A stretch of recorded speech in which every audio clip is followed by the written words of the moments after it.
Tim, let's talk about Alabama. Obviously, Tua's injured. Do you think they should rest him this week? What would you do if you were Nick Saban?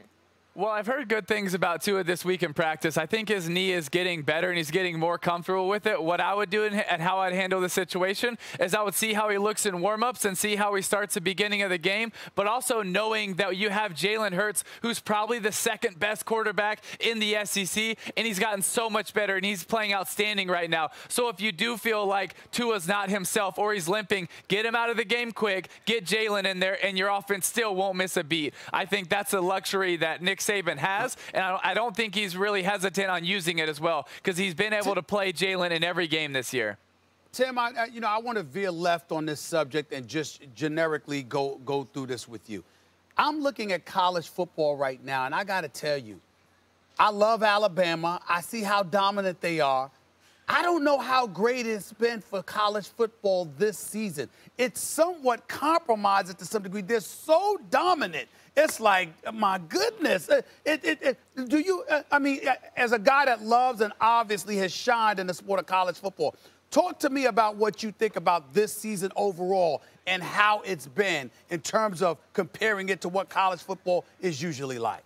Well, I do think that Alabama's greatness over the course of the last 10 years and their dominance, especially this year, takes away a little bit from the excitement, the anticipation, and really the whole thought of who's in. Because we kind of already put Alabama in at #1, and everybody else is after it. And every time I'm all over the country and people say, who do you got winning the championship? I say Alabama. Because who else are you going to pick until someone shows you and they prove it? So I think it does take away a little bit from the excitement, but at the same point, I'm someone that appreciates greatness. So I appreciate what Nick Saban has done, what he's been able to sustain from Michigan State to LSU and for the last 10 years at Alabama. So I guess I kind of see it both ways. But for college football, I think it hurts it a little bit.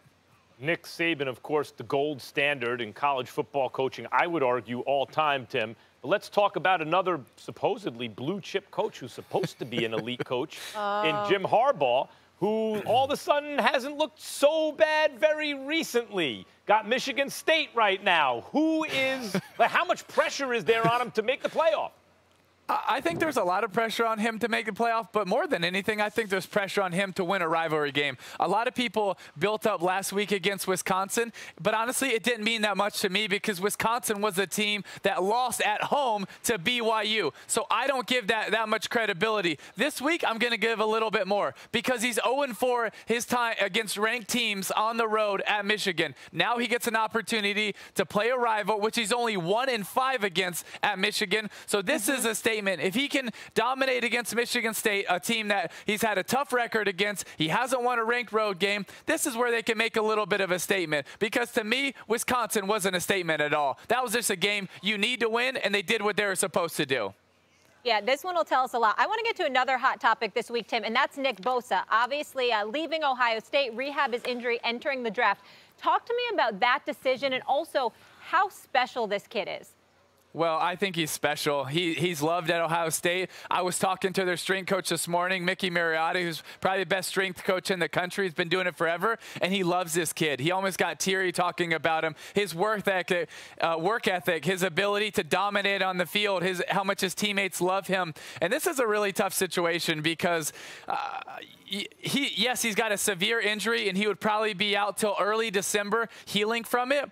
And, on one side, you can say, you know what, if he waits and he goes and trains, he probably makes, $20 to $30 million, and that's amazing.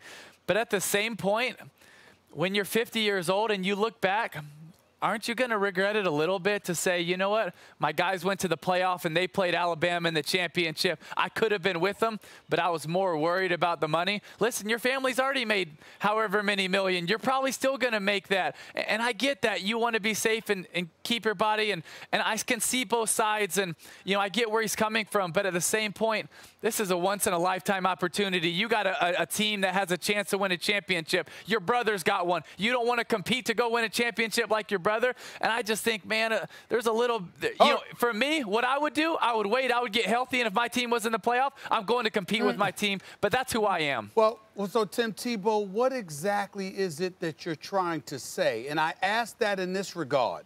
How should an NFL team look at Nick Bosa, based on what you just described? I don't think it'll change the way he plays in the NFL, because you're playing for money every day in the NFL. But in my opinion, I think this is a great kid. He's a hard worker. He's dedicated to his team. His teammates loved him. He's a captain for Ohio State. That means a lot. But at the same point, I think he's seeing dollar bills in front of him, and I wouldn't necessarily see it that way. That doesn't mean that I don't have respect for him and his decision, because it is a big decision. It's life-changing for him. But for me, I would see it as this is a once-in-a-lifetime opportunity. I'm going to win the ship with my team. I'm coming back, and I'm being the best defensive end in the playoffs, and I'm sacking Tua, and we're winning the national championship. Yeah. That would be my mindset. Hard to imagine them winning without him, too, especially when you look at Alabama. But I just want to understand this a little better. Are you saying, because to me it's pretty cut and dried, 20, 30 million on the one hand, national title, give me the 20 or 30 million.